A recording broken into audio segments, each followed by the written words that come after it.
बहुत जरूरी है। जब तक आप लोगों का नुमाइंदा नहीं होगा, मुझे नहीं लगता आप लोगों की आवाज उठ पाएगी। मैं ढग्गर का रहने वाला हूं। ढग्गर से लेके आज तक गुड्डू फलाल तक किसी आदमी को नुमाइंदगी करने का मौका नहीं मिला। हमेशा सियासत ढग्गर से आगे ही रही। ढग्गर से इस तरफ कभी कोई लीडर आज तक एमएलए नहीं बना। एमएलए तो छोड़ो, टिकट तक कभी नहीं मिली। कोई एक आदमी सुना दो जिसको ढग्गर से लेके गुड्डू फलाल तक कभी किसी पार्टी की टिकट मिली हो। पार्टी के लारे मुझे भी दिए गए, टिकट के मुझे भी दिए गए, लेकिन लास्ट में टिकट मुझे भी नहीं मिली। हमारे अमरनाथ जी हैं, उनको भी पार्टी में लाके एक वर्कर बना के रख दिया, लेकिन टिकट उनको भी नहीं मिली। ये हमारी बदकिस्मती है। क्या है ऐसा बनी के बीच में कि टिकटें उनको ही मिलती हैं, हमें नहीं मिलती हैं?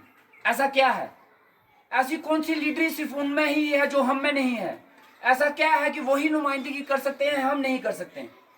उनके लिए सिर्फ हम एक वोटर हैं, वोटर, वोट डालने वाले और पोस्टर चिपकाने वाले, उनके झंडे और डंडे उठाने वाले। उनकी नजरों में ना तो हम लीडर हैं और ना तो हम नुमाइंदगी करने के लायक हैं।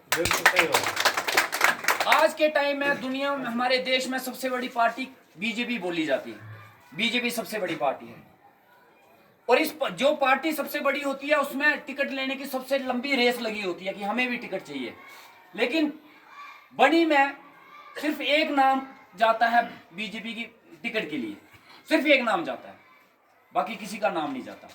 बीजेपी की नजरों में सिर्फ एक ही, पूरी बड़ी कॉन्स्टिट्यूंसी में सिर्फ एक ही हकदार है बीजेपी की टिकट का, बाकी सब पोस्टर चिपकाने के हकदार हैं और झंडे और डंडे उठाने के हकदार हैं।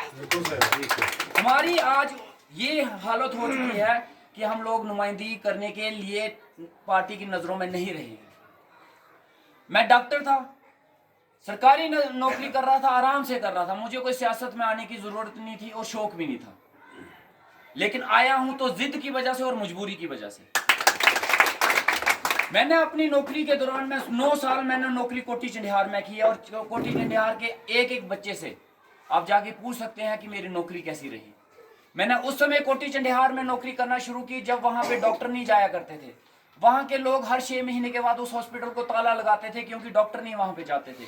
4-4 घंटे वहां पे पैदल चल के जाना पड़ता था। बिजली नहीं होती थी वहां पे। एक कमरा था, वो आज भी एक ही है। एक बेड था, उसी बेड पे पेशेंट भी सोते थे और रात को मैं भी सोता था। मैंने वहां पे जाके ईमानदारी से नौकरी की, 3-3, 4-4 महीने लगातार वहां पे रहा। गलती मेरी सिर्फ एक हुई है वहां पे। गलती मेरी ये हुई कि मैंने बनी के उन एरिया में जहां आज गाड़ी जाती है, डंडी घुटू, रोलका, भंडार, बांजर, ल्यूंडी, सदरोता, संदरून, ऐसे इलाकों में फ्री मेडिकल कैंप्स लगाए।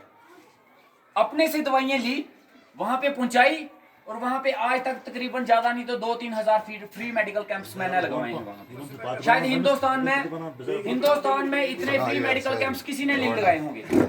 मेरी गलती ये होगी कि मैंने फ्री मेडिकल कैंप्स लगाए हर एक एरिया में। दूसरी मेरी सबसे बड़ी गलती ये हुई कि उस हॉस्पिटल की जो एक पीएससी है जहां पे 10-12 कमरे होने चाहिए, उस हॉस्पिटल की एक लड़ाई लड़ी कि यहाँ पे बिल्डिंग होनी चाहिए, यहाँ पे कमरे होने चाहिए।